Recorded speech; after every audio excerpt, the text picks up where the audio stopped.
Will you do your voice? Okay. Yeah, yeah, yeah. Yeah, yeah, yeah. It's very scary to have a child with a disability, and fear can stop you. Fear can make you say, I just need to hide under the covers because it's too much. And I've certainly had days like that. But Noah's life is not made richer by me hiding out, right? It's made richer by following his lead. But ultimately, I want for him what every parent wants for their child, which is a full and rich life. I want him to thrive. I want him to have happiness. Lots of people to give high fives to. So when I'm getting worried about the future, Noah brings me back.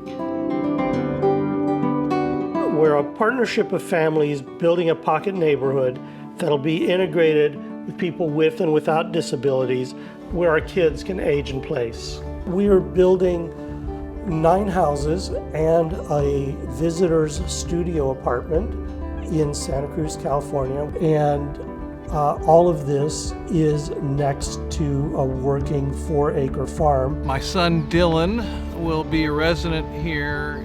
I have a daughter, Rebecca. Who are you? Say your name. Ryan. Ryan. My name is Ryan.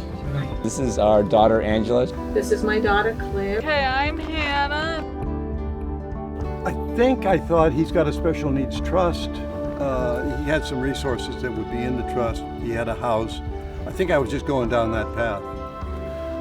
Then when this occurred, I did a 180. It occurred to me that was a very selfish way to think, that somehow living alone would be very isolating. And it's different for all of us, but in the majority of cases, there's a lot of planning. There's a lot of planning while we are alive, and a lot of planning for when we are not around. The operating agreement was drawn up very fairly. It basically gave everybody a voice.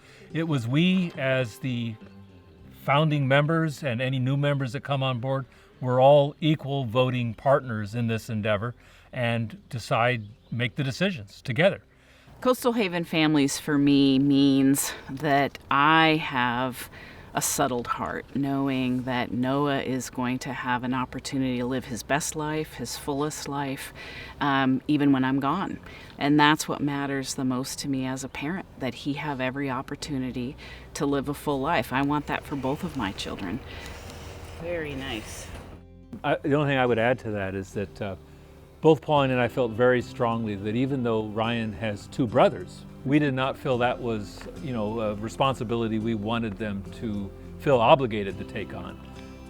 And so we wanted to try to find a community that could be there through other family members and new friends that would all be one big family. Now that I see it, of course, it seems perfectly obvious. What else would you do but have a pocket community? So pocket neighborhoods were not designed for people with disabilities. They're a design concept that encourages getting to know your neighbors and being able to meet your neighbors on a regular basis. And it's about relationship building. We have taken that design concept and applied it to also include people with developmental disabilities. The whole project, if you just had a pocket neighborhood sitting out here on the street, that's one thing. In a pocket neighborhood that feeds directly into an organic farm is kind of unbelievable, really. It's one thing to create bricks and mortar and to everybody needs a place to live, right? But how you fill a day when you have a significant disability, and that's what the farm's been about. The farm setting certainly is a big plus. The concept of the farm not only puts food on the table, but I think even more importantly, meaningful work for everyone to do. It's just unlimited opportunities here.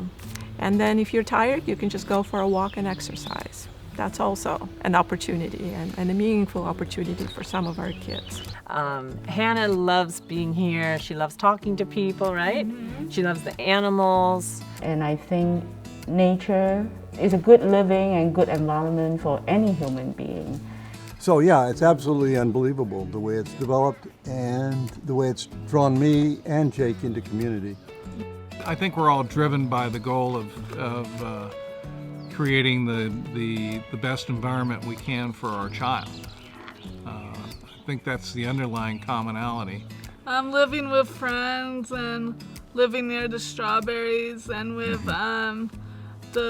Summer, a very sweet dog, and the chickens, and eventually getting 2 like little pygmy goats, I think they're called. So in a farming system, biodiversity is what you're after. And what that really means is a diversity of plant life, of insect life, of microbiology in the soil, and that's what creates a healthy farm system, which in turn produces nutritious food and beautiful flowers. And that same concept is really what we also want in our pocket neighborhood. We want that diversity of personalities, of residents, of people that will bring their vibrancy and their energy to the community so that everyone can thrive. Oh, I think we want to mirror the rest of the world, right? We don't want our kids to be isolated into thinking that that's all that's there, right? It's not about having just wheelchairs. It's not just having about people who are nonverbal.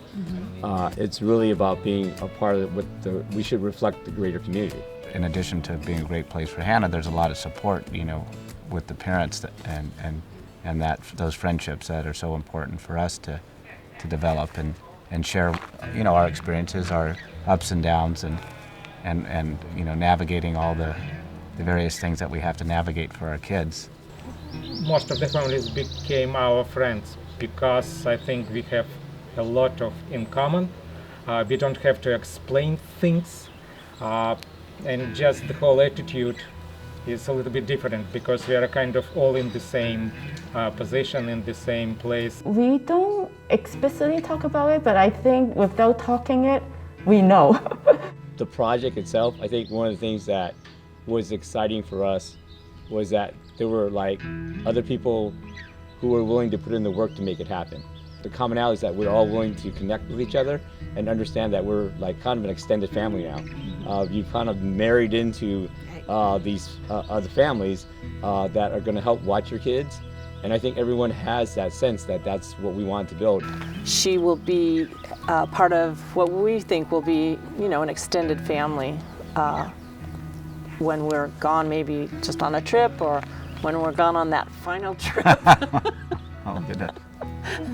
Whether or not a person has a disability has no bearing on whether that person can have and should have a full life. Come and visit. Come join us. You know, work side by side with us and help us create quality living situation for our children, you know, again, not only through our lifetime, but through their lifetime.